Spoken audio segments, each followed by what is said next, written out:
जय यीशु। Vatican news में आप सभी का स्वागत है। आइए जानते हैं संत पापा लियो के सच्चे धर्म के बारे में संदेश। देवदूत प्रार्थना में संत पापा लियो ने सच्चे धर्म के बारे में बताया। देवदूत प्रार्थना का पाठ करते समय संत पापा लियो चौदहवें ने सुसमाचार पाठ पर चिंतन किया तथा बतलाया कि हम शब्दों एवं कार्यों के माध्यम से सच्चे विश्वास को जीते हुए संकरे द्वार से प्रवेश कर सकते हैं।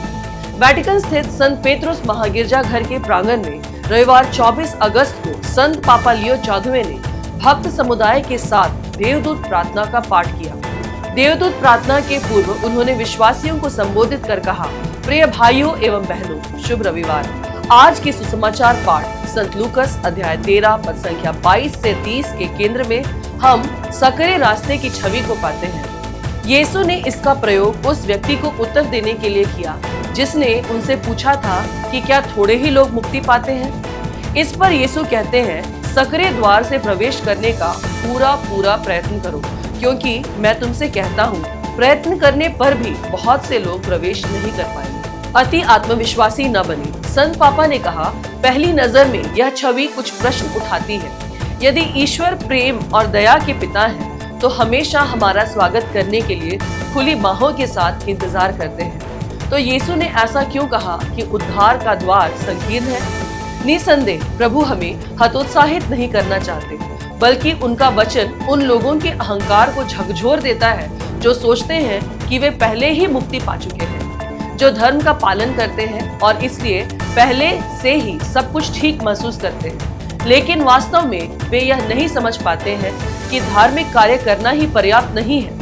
यदि वे हृदय परिवर्तन नहीं करते, प्रभु अलग से धार्मिक कृत्य नहीं चाहते और उन बलिदानों और प्रार्थनाओं की सराहना नहीं करते हैं जो हमें अपने भाइयों के प्रति प्रेम में जीने और न्याय करने के लिए प्रेरित नहीं करते। इसलिए जब वे प्रभु के सामने यह दावा करते हुए उपस्थित होंगे कि उन्होंने उनके साथ खाया पिया और उनकी शिक्षाएं सुनी, तो वे उन्हें यह उत्तर देते हुए सुनेंगे, मैं नहीं जानता तुम कहाँ के हो।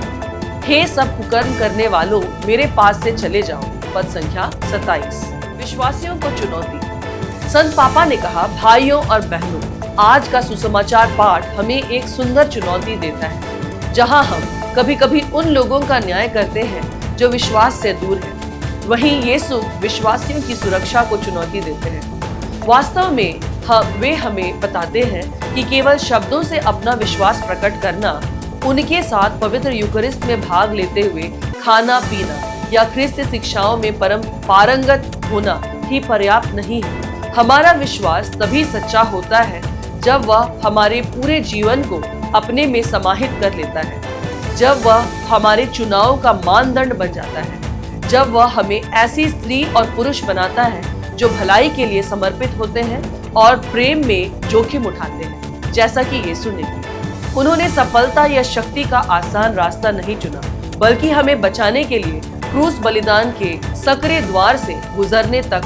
प्रेम किया। वे हमारे विश्वास का मापदंड है। वे एक ऐसे द्वार हैं जिससे हमें मुक्ति पाने के लिए गुजरना हो। यूहन अध्याय 10 का 9।